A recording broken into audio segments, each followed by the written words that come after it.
అందరూ నమస్తే అండి. మన తెలుగు రాష్ట్రాల్లోనూ అలానే ఇప్పుడు దేశవ్యాప్తంగా ఎక్కడ చూసినా కూడా డేటా సెంటర్స్ అని చెప్పేసి తెగ హడావుడి జరుగుతూ ఉందన్నమాట. అసలు ఈ డేటా సెంటర్స్ ఏంటి, దీనివల్ల ఉపయోగాలు ఏంటి, దీనివల్ల ఎటువంటి జాబ్స్ వస్తాయి అని చెప్పేసి నేను ఈ వీడియో ద్వారా మీకు వివరించదలుచుకున్నాను. సో అలాగని చెప్పేసి ఈ ఛానల్ అనేది కేవలం టెక్నికల్ ఇన్ఫర్మేషనే కాదండి.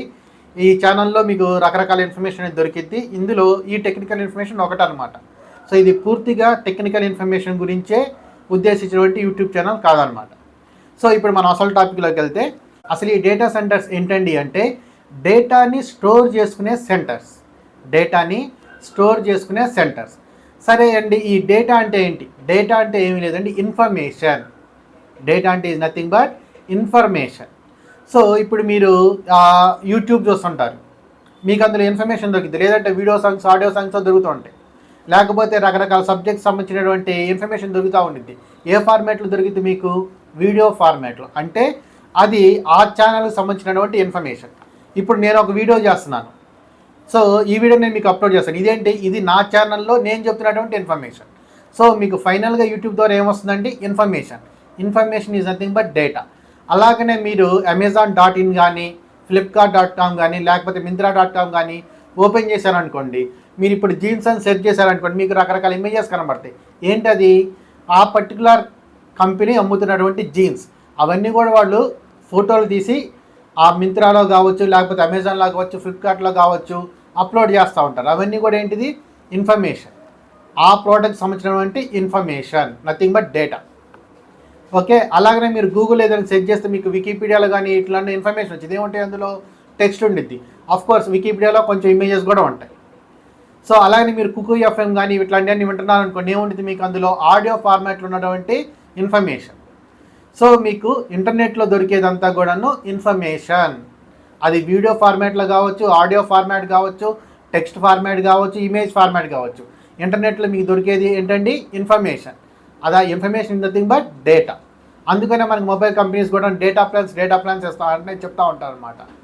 సో మీకు ఇంటర్నెట్లో దొరికేది information, nothing but data. So సరే, ఆ ఇన్ఫర్మేషన్ కావచ్చు, ఆ డేటా కావచ్చు, ఆకాశం నుంచి అయితే మనకు ఊడిపడదు కదండి. ఎవరో ఒకళ్ళు ఆ డేటాని క్రియేట్ చేయాలి. ఇప్పుడు నేను మీకు ఇన్ఫర్మేషన్ చెప్తాను, ఏం చేస్తాను? ఈ వీడియోని నేను రికార్డ్ చేసి ఇందులో ఏం చేస్తాను? యూట్యూబ్లో అప్లోడ్ చేస్తాను. సో నేను అప్లోడ్ చేసినటువంటి డేటా, వీడియో, అది యూట్యూబ్కి సంబంధించినటువంటి డేటా సెంటర్కి వెళ్ళి పడుద్ది, అందులో వెళ్ళి స్టోర్ అవుతుంది అనమాట.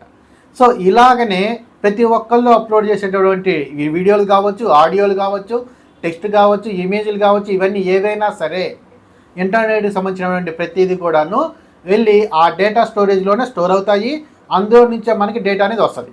సరే, ఆ డేటా స్టోరేజ్ నుంచి, ఆ డేటా సెంటర్ నుంచి మనకి ఇన్ఫర్మేషన్ ఎలా వస్తుంది, ఇంటర్నెట్ ఎలా వర్క్ అవుతుంది అనేది మనం నెక్స్ట్ వీడియోలో చూద్దాం.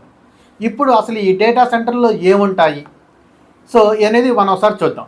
ఈ డేటా సెంటర్లో మనకి మెయిన్గా ఉండేది సర్వర్స్ ఉంటాయండి. ఈ డేటా సెంటర్లో మనకు ఉండేది సర్వర్స్ ఉంటాయన్నమాట.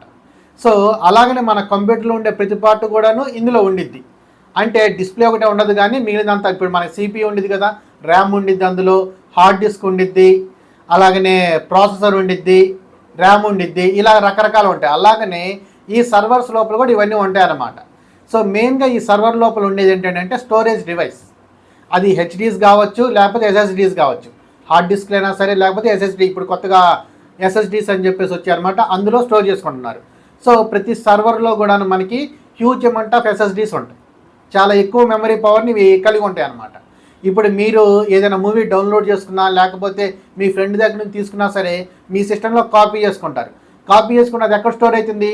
మీ కంప్యూటర్కి సంబంధించినటువంటి హార్డ్ డిస్క్లో కావచ్చు, ఎస్ఎస్డీలో కావచ్చు స్టోర్ అవుతుంది.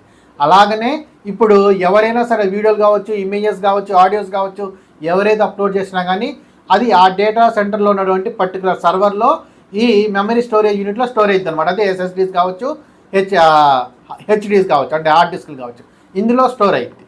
సరే, స్టోర్ చేసుకుంటే సరిపోయిద్దా అంటే సరిపోదన్నమాట. ఆ స్టోర్ చేసుకున్న దాన్ని మనం ప్రాసెస్ చేసి యూజర్స్ చూపించాలి. సో ఇలా మనకి ప్రాసెస్ చేయడానికి మనకి సిపియూ ఉండిద్ది. సో ఇందులో మనకి ప్రాసెసింగ్ యూనిట్స్ ఉంటాయి, అందులోనూ ప్రాసెసర్స్ ఉంటాయన్నమాట. ఇవి హై లెవెల్ ప్రాసెసర్స్. సో అంటే మనకు రెగ్యులర్గా ఉండే కంప్యూటర్స్ కంటే కూడా ఇవి ఎక్కువ పవర్ కలిగి ఉంటాయి అన్నమాట. చాలా ఎక్కువ ప్రాసెస్ కూడా చేస్తూ ఉంటుంది. సో ఈ సర్వర్లో మనకి మెయిన్గా ఉండేది ఏంటండి అంటే central processing unit, CPU. So దీంట్లోనే మనకి ప్రాసెసర్స్ ఉంటాయి. ఈ ప్రాసెసర్స్ మనకి డేటాని ప్రాసెస్ చేస్తూ ఉంటాయి. సరే, ప్రాసెస్ చేసేటప్పుడు మనకి ఏంటండి అంటే లార్జ్ అమౌంట్ ఆఫ్ డేటా ఉంటుంది కదా. సో ఆ డేటా మొత్తం ఒకటేసారి ప్రాసెస్ చేయలేదన్నమాట, కొంచెం కొంచెం ప్రాసెస్ చేస్తుంది. మరి ఆ కొంచెం డేటా ఎక్కడ స్టోర్ చేసుకుంటుంది? RAM, random access memory. So ఈ ర్యామ్ ఏదైతే ఉందో ఇది కూడా చాలా హై లెవెల్ ర్యామ్ అనమాట. ఇది మనకి మన నార్మల్ కంప్యూటర్స్లో చూడండి 16 GB ర్యామ్, లేకపోతే ఇంకో అంతకు మించిన ర్యామ్ కాదనమాట. అంతకు మించి చాలా ఎక్కువ ర్యామ్ పవర్ కలిగి ఉండేది ఇది. సో ఇందులో ఈ ప్రాసెసింగ్ యూనిట్కి సంబంధించినటువంటి పెద్ద డేటాని కొంచెం కొంచెంగా ఆ ర్యామ్ అనేది యాక్సెస్ చేసి ఆ యూజర్స్ పంపించడానికి అవకాశం ఉంటుంది అనమాట. సో ఇలాగ మనకి సిపియు ఒకటి ఉంటుంది, అందులో మనకి ర్యామ్ అనేది ఒకటి ఉంటుంది. అలాగనే మనం ఇందాక చెప్పుకున్నాం కదండి, ఈ స్టోరేజ్ డివైజెస్ ఉంటాయి. అలా ఒకటేనే కాకుండా ఈ నెట్వర్కింగ్ అంతా చేసుకోవడానికి మనకు సంబంధించినటువంటి పవర్ కూడా కావాలి కదా. సో పవర్కి సంబంధించినటువంటి ఉంటాయి. సరే, ఇవన్నీ మనకు అరేంజ్ చేసుకోవడానికి ఒక ఫ్రేమ్ అనేది కావాలి కదండి. ఆ ఫ్రేమ్ని చాసిస్ అని చెప్పేసి అంటారనమాట. సో ఆ చాసిస్ కూడా మనకు ఉండింది. సో అలాగనే మదర్ బోర్డ్, ఇవన్నీ కూడా ఎక్కడ పెడతారు? ఈ ర్యాములు కావచ్చు, హార్డ్ డిస్క్లు ఇవన్నీ ఎక్కడ ఉంటాయి అంటే మదర్ బోర్డు కరెక్టే ఉంటాయి. సో మదర్ బోర్డు, ఈ చాసిస్, తర్వాత ఈ పవర్కి సంబంధించిన అన్నీ కూడాను ఇందులో ఉంటాయి. ఓకేనండి, ఇది ఈ సర్వర్లో ఉంటుంది అన్నమాట. సో ఇది ఈ డేటా సెంటర్ గురించి క్లుప్తంగా చెప్పాలి అంటే. సో డేటా సెంటర్ అంటే ఏం లేదు, డేటాని స్టోర్ చేసుకునే సెంటర్. ఇందులో మనకి రకరకాల సర్వర్స్ ఉంటాయి. ఒక్కొక్క సర్వర్లో కూడా మనకి చాలా వరకు మెమరీ, ఆ స్టోరేజ్ యూనిట్స్ ఉంటాయి. ఆ మెమరీని స్టోరేజ్ చేసుకున్న దాన్ని మళ్ళీ ప్రాసెసింగ్ చేసే యూనిట్స్ ఉంటాయి, సిపియు, సెంట్రల్ ప్రాసెసింగ్ యూనిట్. ఆ సెంట్రల్ ప్రాసెసింగ్ యూనిట్కి ఈ ర్యామ్ అనేది కరెక్టే ఉంటుంది. ఇందులో టెంపరీగా మెమరీ అనేది స్టోర్ అయ్యింది. సో స్టోర్ అయిన తర్వాత ఈ డేటా అంతా ప్రాసెస్ చేసి ఈ డేటా సెంటర్ నుంచి డేటా అనేది యూజర్స్కి వస్తుంది. సో ఈ డేటా సెంటర్ నుంచి డేటా అనేది యూజర్స్కి ఎలా వస్తుంది నేను నెక్స్ట్ వీడియోలో మీకు వివరిస్తాను. అది ఇంటర్నెట్ ఎలా వర్క్ అయింది దాని మీద ఆధారపడి ఉంటుంది. అది కూడా కొంచెం పెద్ద టాపిక్. సో ఇప్పుడు ఈ డేటా సెంటర్ వల్ల మనకి ఎటువంటి జాబ్స్ వస్తాయి అంటే, ఈ ఫస్ట్ ఈ డేటా సెంటర్ అనేది మనకి రా అంటే వచ్చేది, మనమే కన్స్ట్రక్ట్ చేసుకోవాలి. సో కన్స్ట్రక్షన్ ఫేజ్లో ఉన్నటువంటి జాబ్స్ కొన్ని ఉంటాయి. అంటే మనకి ఈ సైట్కి సంబంధించినటువంటి కన్స్ట్రక్షన్ ఉండేది కదండి. ఆ ప్రొక్లైనర్ డ్రైవర్స్ కావచ్చు, లేకపోతే ఏదైనా సరే చదువు చేయాలని మనకి ఆ రోడ్ రోలర్స్ ఇవన్నీ ఉంటాయి కదా. సో ఇటువంటి వాళ్ళకు కూడాను ఈ కన్స్ట్రక్షన్ ఫేజ్లో మనకి జాబ్స్ అనేది ఉంటుంది అనమాట. సో ఆ తర్వాత వచ్చేసరికి మనకి ఎలక్ట్రికల్ అండ్ ఎలక్ట్రిసిటీకి సంబంధించినటువంటి ఫెసిలిటీస్ కూడా మనం ప్రొవైడ్ చేయాలి. సో అటువంటి వర్క్ని కూడా మనం కన్స్ట్రక్ట్ చేయాలి కాబట్టి వాళ్ళకు కూడా జాబ్స్ ఉంటాయి. అంటే ఎలక్ట్రికల్ ఇంజనీర్స్కి, అలాగనే ఎలక్ట్రీషియన్స్కి, వీళ్ళందరికీ కూడా ఈ కన్స్ట్రక్షన్ ఫేజ్లో జాబ్స్ అనేవి ఉంటాయి. అలాగనే దాన్ని మెయింటైన్ చేయడానికి కూడా కావాలి కాబట్టి ఆ తర్వాత కూడా మనకి ఈ జాబ్స్ అనేవి ఉండేది అనమాట.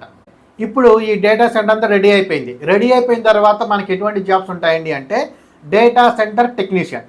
అంటే మనకి ఎటువంటి హార్డ్వేర్కి సంబంధించిన ప్రాబ్లమ్స్ వచ్చినా, లేకపోతే నెట్వర్కింగ్ సంబంధించిన ప్రాబ్లమ్స్ వచ్చినా కానీ వీళ్ళు అనేవాళ్ళు ఉండి వీళ్ళు చూసుకుంటారు అనమాట. అలాగనే నెట్వర్క్ ఇంజనీర్స్ అంటే మనకి ఇప్పుడు ఒకటే సర్వర్ ఉండదు, రకరకాల సర్వర్స్ ఉంటాయి. మరి ఈ సర్వర్స్ అన్నీ కూడా ఒకదానికి కూడా కనెక్ట్ అయి ఉండాలి. సో అంటే ఈ కనెక్ట్ అనేది ఎవరో ఒకరు నుండి చేయాలి. వాళ్ళని నెట్వర్క్ ఇంజనీర్స్ అని చెప్పేసి అంటారు అనమాట. సో ఈ నెట్వర్క్ ఇంజనీర్స్ కూడా మనకి విపరీతమైన డిమాండ్ అనేది ఉంటుంది. సో అలాగనే మనకి దాన్ని మెయింటైన్ చేసుకోవడానికి కింద మనం చెప్పుకున్నాం కదండి, ఎలక్ట్రికల్ ఎప్పుడు 24 గంటలు ఉండాలనేసి. ఒకవేళ ఏదైనా పవర్ ఉంది అనుకోండి, పవర్ ప్రాబ్లమ్స్ ఉన్నాయి అనుకోండి, సో దానికి సంబంధించినటువంటి ఎలక్ట్రికల్ ఇంజనీరు, ఎలక్ట్రీషియన్స్ వీళ్ళందరికీ కూడా అందులో జాబ్స్ ఉంటాయి. ఓకేనండి, రైట్. ఆ తర్వాత మళ్ళీ సరే ఈ సర్వర్స్ కొనాలి, ఈ సర్వర్స్ సంబంధించినటువంటి ర్యాక్స్ కొనాలి, మెమరీస్ సంబంధించినటువంటి ర్యాములు కొనాలి, సెంట్రల్ సిపియూస్ ఇవన్నీ కొనాలి అనుకున్నప్పుడు మనకి పర్చేసింగ్ అంతా ఉండేది కదా. అంటే ఇన్వెంటరీ మేనేజ్మెంట్కి సంబంధించినటువంటి జాబ్స్ కూడా ఉంటాయి. ఇన్వెంటరీ సంబంధించినటువంటి జాబ్స్ కూడా ఉంటాయి. అంటే ఏం కొంటున్నావు, ఏం వాడుతున్నావు, ఎక్కడి నుంచి వస్తుంది ఇవన్నీ కూడా మనం మెయింటైన్ చేయాలి కదా. సో ఇన్వెంటరీకి సంబంధించిన జాబ్స్ కూడా ఉంటాయి. అంటే అకౌంటెంట్స్ వీళ్ళందరికీ కూడాను జాబ్స్ వస్తాయి. ఆ తర్వాత మనకి ఈ ప్రాసెసర్స్, ర్యామ్స్ ఇవన్నీ కూడా ఈ ప్రాసెసర్స్ అన్నీ ఉంటాయి కదండి. సో ఇవన్నీ ఎక్కడి నుంచో మనకు వచ్చేవన్నమాట. ఎవరో ఒకరు డెవలప్ చేయాలి. ఎవరు డెవలప్ చేస్తారు అంటే చిప్ లెవెల్ ప్రోగ్రామర్స్ ఉంటారు. సో చిప్ డిజైనర్స్ అనేది ఉంటారనమాట. సో వీళ్ళకి కూడా జాబ్స్ ఉంటాయి. సో చిప్ డిజైనర్స్కి జాబ్స్ ఉంటాయి, అలాగనే నెట్వర్క్ ఇంజనీర్స్కి జాబ్స్ ఉంటాయి, అలాగనే డేటా సెంటర్ టెక్నీషియన్స్కి జాబ్స్ ఉంటాయి. సో అలాగనే ఎలక్ట్రికల్ ఇంజనీర్స్కి జాబ్స్ ఉంటాయి, ఎలక్ట్రీషియన్స్కి జాబ్స్ ఉంటాయి. అంటే చిన్న వాళ్ళ నుంచి పెద్ద పెద్ద ఇంజనీర్స్ దాకా, ఇంకా దానికి మించి చిప్ డిజైనర్స్ దాకా మీకు ఇందులో జాబ్స్ ఉంటాయన్నమాట. సో ఇందులో వీళ్ళకి జాబ్స్ ఉండడం అనేది ఉండదన్నమాట. సాఫ్ట్వేర్ వాళ్ళకి జాబ్స్ ఉంటాయి. ఎందుకు సాఫ్ట్వేర్ వాళ్ళకి జాబ్స్ ఉంటాయండి అంటే ఈ సర్వర్స్లో మనకి కేవలం హార్డ్వేర్ ఒకటే ఉండదు, ఏదో ర్యామ్స్ అని చెప్పి సిపి ఒకటి అనేది కాదనమాట. దీనికి సంబంధించినటువంటి సాఫ్ట్వేర్స్ కూడా ఉండాలి. ఇవన్నీ నథింగ్ బట్ కంప్యూటర్స్ కాబట్టి, ఈ servers is nothing but computers కాబట్టి మనకి సాఫ్ట్వేర్స్ కూడా ఉండాలి. ఎటువంటి సాఫ్ట్వేర్స్ ఉంటాయండి అంటే ఇవి సర్వర్ రిలేటెడ్ సాఫ్ట్వేర్స్ ఉంటాయి. సర్వర్ రిలేటెడ్ ఓఎస్ ఉండాలి. అంటే మనం రెగ్యులర్గా వాడేటటువంటి ఓఎస్లు కాదు, మన కంప్యూటర్లో ఉన్నటువంటి ఓఎస్లు కాదు, ఇవి సర్వర్ రిలేటెడ్ ఓఎస్ అనమాట. సో అవి ఏంటో ఒకసారి చూద్దాం. మనకి విండోస్ సర్వర్ అని చెప్పేసి ఒకటి ఉంటుంది, అది కూడా ఆపరేటింగ్ సిస్టమే, అది కేవలం సర్వర్స్కే వాడతారు. సో ఆ ఆపరేటింగ్ సిస్టమ్ని బేస్ చేసుకొని కొన్ని సర్వర్స్ రన్ అవుతూ ఉంటాయి. లేదు నేను ఓపెన్ సోర్స్ వాడుకుంటాను అనుకుంటే లైనక్స్ సంబంధించినటువంటి ఉబుంటూ సర్వర్ ఉంటుంది, అది వాడేవాళ్ళు కొంతమంది ఉన్నారు. సో ఆ తర్వాత మనకి వెబ్ అప్లికేషన్స్ని బేసిక్గా బేస్ చేసుకొని రన్ అవుతూ ఉంటాయి ఇవన్నీ కూడాను. అంటే మనకి ఇంటర్నెట్ అనేది ఏం లేదు, మనం ఇంటర్నెట్ ఓపెన్ చేస్తే మనకి ఏదైనా వెబ్ అప్లికేషన్స్ కానీ మొబైల్ అప్లికేషన్స్ కానీ ఉంటాయి. మరి వాటికి సంబంధించిన సర్వర్స్ కూడా ఉండాలి కదండి. అంటే అపాచీ సర్వర్ అని చెప్పేసి ఒకటి ఉంటుందన్నమాట. సో ఆ సర్వర్స్ కూడా ఉంటాయి. లేదు అనుకుంటే అపాచీ సర్వర్ కాదనుకుంటే NGINX అని చెప్పేసి ఇంకో సర్వర్ ఉంటుంది, NGINX అని చెప్పేసి ఆ సర్వర్స్ ఉంటాయి. అలాగనే మనకి ఈమెయిల్స్ కూడా రావాలి కదా ఈ వెబ్ అప్లికేషన్ ద్వారా. సో ఈమెయిల్కి సంబంధించినటువంటి సర్వర్స్ కూడా ఉంటాయి అన్నమాట. ఈ పోస్ట్ ఫిక్స్ అని చెప్పేసి, లేకపోతే మైక్రోసాఫ్ట్ ఎక్స్చేంజ్ అని చెప్పేసి, ఇలాగా రకరకాల ఈమెయిల్ సర్వర్స్ కూడా మనకు ఉన్నాయి. అలాగనే ఈ డేటా అంతటి మనం డేటాబేస్లో స్టోర్ చేసుకుంటాం. సో ఈ డేటాబేస్కి సంబంధించినటువంటి సర్వర్స్ MySQL కావచ్చు, Oracle కావచ్చు, వీటికి సంబంధించినటువంటి సర్వర్స్ కూడా ఉంటాయన్నమాట. సో ఇవన్నీ కూడా సాఫ్ట్వేర్లా ఉపయోగపడతాయి. సో ర్యామ్, తర్వాత ఈ ప్రాసెసింగ్ యూనిట్స్ కావచ్చు, అంటే ప్రాసెసర్స్ కావచ్చు, ఈ మెమరీ స్టోరేజ్, ఇవన్నీ కూడాను హార్డ్వేర్ లాగా ఉపయోగపడతాయి. సో ఇందులో మీకు సాఫ్ట్వేర్కి జాబ్స్ ఉంటాయి, హార్డ్వేర్కి జాబ్స్ ఉంటాయి, హార్డ్వేర్ నేర్చుకున్న వాళ్ళకి. అలాగే ఎలక్ట్రీషియన్స్కి జాబ్స్ ఉంటాయి. మీకు సింపుల్గా చెప్పాలి అంటే మీరు బీటెక్లో EEE చేసిన, ECE చేసిన, కంప్యూటర్స్ చేసిన, IT చేసిన మీ అందరికీ ఇందులో జాబ్స్ ఉంటాయి. EEE చేసిన, ECE చేసిన, CSE చేసిన, లేదంటే IT చేసిన, సో మీ అందరికి కూడా ఇందులో జాబ్స్ ఉంటాయి. అలానే ఇప్పుడు మనకి AI అని చెప్పేసి వచ్చింది కాబట్టి మీరు AI ఆర్టిఫిషియల్ ఇంటెలిజెన్స్లో మీరు బీటెక్ కంప్లీట్ చేసినా మీకు ఖచ్చితంగా ఇందులో జాబ్స్ ఉంటాయి. డేటా సెంటర్లో మీకు ఖచ్చితంగా జాబ్స్ ఉంటాయి అన్నమాట. So almost every BTech student will be benefited. అలాగనే మనకు కన్స్ట్రక్షన్ కావాలి కాబట్టి సివిల్ ఇంజనీర్స్కి వీళ్ళందరికీ కూడా జాబ్స్ ఉంటాయి అన్నమాట. అంటే ఈ సైట్ అనేది రెడీ చేయాలి కదా.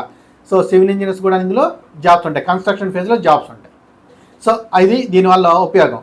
సో దీనివల్ల ఓన్లీ ఇందులో పనిచేసే వాళ్ళకనంటే ఉపయోగం అంటే కాదు. ఇప్పుడు మీకు ప్రతి ఒక్క సాఫ్ట్వేర్ కంపెనీ వెబ్ అప్లికేషన్స్ అనేది డెవలప్ చేస్తుంది. ఇప్పుడు మనకి HDFC ఉంది, మనం ఆన్లైన్లో ట్రాన్సాక్షన్ చేసుకుంటాం. ఎలా చేసుకుంటున్నాం? వెబ్ అప్లికేషన్ ఉంటేనే చేసుకుంటున్నాం. సో దాన్ని ఎవరో ఒకరు డెవలప్ చేయాలి కదా. డెవలప్ చేయాలి అంటే వాళ్ళ కంపెనీ కాంట్రాక్ట్ ఇస్తారు, TCS అనో లేకపోతే ఇన్ఫోసిస్ అని వీళ్ళందరికీ. సో వీళ్ళందరికీ ఏం కావాలి? ఆ వెబ్ అప్లికేషన్ చేసేదే డేటాని ట్రాన్సాక్షన్ చేసుకోవాలి. అంటే ఆ రిపోర్ట్స్ అన్ని కూడా వాళ్ళు స్టోర్ చేసుకోవాలి కదా. ఇలా స్టోర్ చేసుకోవాలి అంటే వాళ్ళకి ఒక సర్వర్ ఉండాలి, లేదంటే వాళ్ళకంటే ఓన్ డేటా సెంటర్ ఉండాలి. సో వాళ్ళందరికీ కూడా ఈ డేటా సెంటర్ అనేది ఉపయోగపడింది. సో ప్రతి ఒక్క వెబ్ అప్లికేషన్ డెవలప్ చేసే ప్రతి ఒక్క సాఫ్ట్వేర్ కంపెనీకి ఈ డేటా సెంటర్ అనేది యూసేజ్ అవుతుందన్నమాట. అలాగనే మనకి ఇంటర్నెట్ స్పీడ్గా రావాలి అన్న వీటన్నింటికి కూడాను ఈ డేటా సెంటర్ అనేది ఒక రకంగా కారణమైంది. ఎందుకంటే డేటా సెంటర్ అనేది మనకి దగ్గరలో ఉంటే, సో దానికి సంబంధించినటువంటి ఈ డేటా ఇంటర్నెట్ సర్వీస్ ప్రొవైడర్స్ ఎవరైతే ఉన్నారో వాళ్ళు ఎక్కడెక్కడో ఉన్న దూరంలో ఉన్న వాటికి కనెక్ట్ అవ్వకుండా ఇక్కడ దగ్గరలో ఉన్నటువంటి వైజాగ్లో పెట్టబోతున్నారు కదా, ఇట్లాంటి వాటికి కనెక్ట్ అవ్వడం వల్ల ఇంకొంచెం స్పీడ్గా మనకి నెట్ యాక్సెస్ చేసే అవకాశం కూడా ఉంటుందన్నమాట. సో దీనివల్ల ఇంటర్నెట్ సర్వీస్ ప్రొవైడర్స్కి అడ్వాంటేజ్ ఉంటుంది. అలాగనే ఈ కేబుల్ ల్యాండింగ్ స్టేషన్స్ వీటిని కన్స్ట్రక్ట్ చేసే వాళ్ళకి అడ్వాంటేజ్ ఉంటుంది. సో దాదాపు ప్రతి ఒక్క గ్రాడ్యుయేట్కి ఇందులో ఉపయోగం ఉంటుంది. మీరు అకౌంటెంట్, ఇందాక చెప్పడం మర్చిపోయాను, మీకు అకౌంటెంట్స్ జాబ్స్ కూడా ఉంటాయి కాబట్టి అకౌంటెంట్స్ కూడా ఉపయోగపడదు. అంటే మీరు BCom చేసినా, MCom చేసినా, లేదంటే MBA ఫైనాన్స్ చేసినా వీళ్ళందరికీ కూడాను ఇందులో జాబ్స్ ఉంటాయి అన్నమాట. సో ప్యూర్లీ టెక్నికల్ సాఫ్ట్వేర్ వాళ్ళకి, నా హార్డ్వేర్ వాళ్ళకి, అలాగనే నాన్ టెక్నికల్ అనేటువంటి ఫైనాన్స్ డిపార్ట్మెంట్ వాళ్ళకి వీళ్ళందరికీ ఇందులో జాబ్స్ ఉంటాయి. సో ఇదే నేను ఈ వీడియో ద్వారా మీకు చెప్పాలనుకున్నాను. Thank you very much. ఈ వీడియో మీకు నచ్చినట్టయితే లైక్ చేయండి. అలాగనే మీ అభిప్రాయాల కింద కామెంట్ రూపంలో చెప్పండి. నా ఛానల్కి మీరు డెఫినెట్గా సబ్స్క్రైబ్ చేసుకోండి. Thank you very much.